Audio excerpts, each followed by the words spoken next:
2014 Ford Explorer Police Interceptor Utility. 'Cause it's a new police SUV, let's ride. This is the Police Interceptor Utility.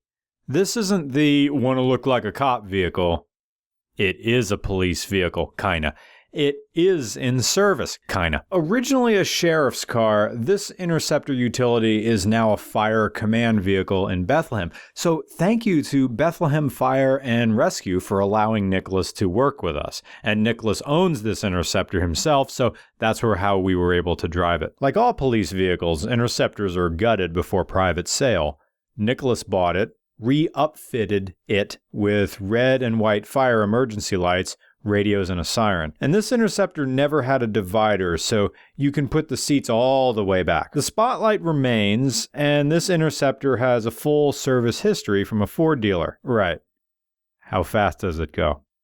Okay. The 4.6 modular V8 is long gone. In its place is the 3.7 liter Cyclone, I don't know why it says Duratec here, V6 with double cams and 4 valves per cylinder, which comes in either naturally aspirated, which has 305-ish horsepower and 280 pound-feet of torque, or it comes as the twin-turbo Ecoboost, which uses 2 Borg-Warner K03 turbochargers, making about 365 horsepower at 5,500 RPM and 355 pound-feet at 3,000 RPM. Now, I estimated these numbers from the Lincoln Mark X because Ford is understandably cagey about how much power they're giving the Interceptor Utility Ecoboost, so if anybody knows for real, let me know. But this Interceptor doesn't have the Ecoboost V6. It has the naturally aspirated one pulling all of this. I know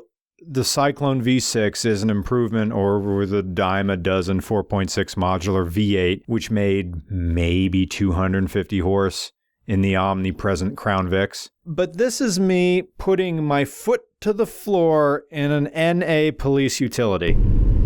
All right, but now we get to, wow, that dropped down fast. Yeah. All right.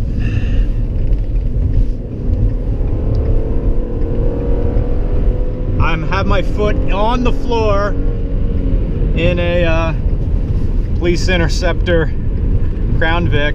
See, the kickdown is great. The Ford 6F 6-speed automatic transmission kicks down faster than any auto I've ever driven, and it holds the Cyclone V6 in the power band like a CVT, but there's no escaping the limitations of a naturally aspirated medium displacement V6 in a large SUV. This police car isn't fast on the highway. It's quick in town, and the all-wheel drive digs in, but without positive manifold pressure, the highway pulls make that V6 gasp for oxygen. The Interceptor Utility is itself governed at, I think, 141 miles an hour. And I know what you're doing.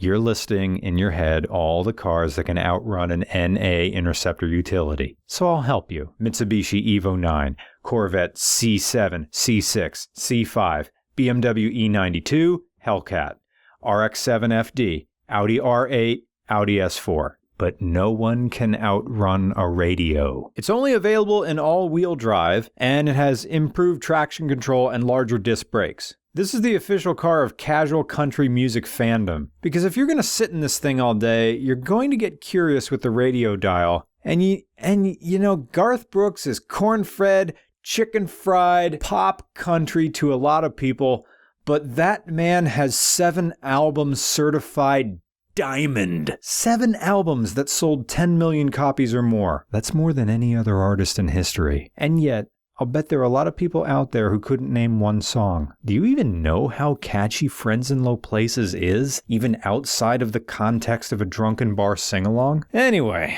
last April, Ford recalled 75,000 of the 2014-2015 Ford Explorer SUVs and Police Interceptor utility vehicles due to the left and rear right suspension toe links fracturing. Turns out the make and model had a history of shoddy welding during manufacturing, which led to steering difficulty, along with the risk of losing control of the vehicle altogether. Naturally, when you're competing for the same market share as a Jeep Grand Cherokee, you can't afford negative publicity at this level. Because then sales take a tumble and suddenly your brand is getting dry docked by America's sweetheart from the mid-90s.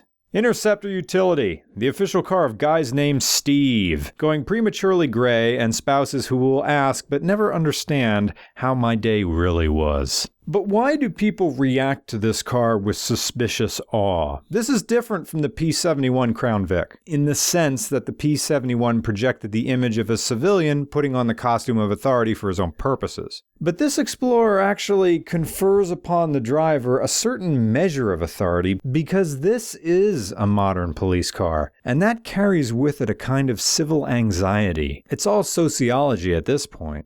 And it goes back to the three types of authority that Max Weber wrote about in the early 1900s. Number one, there's rational legal authority, which is legitimized by pre-existing rules and laws overseen by a form of government.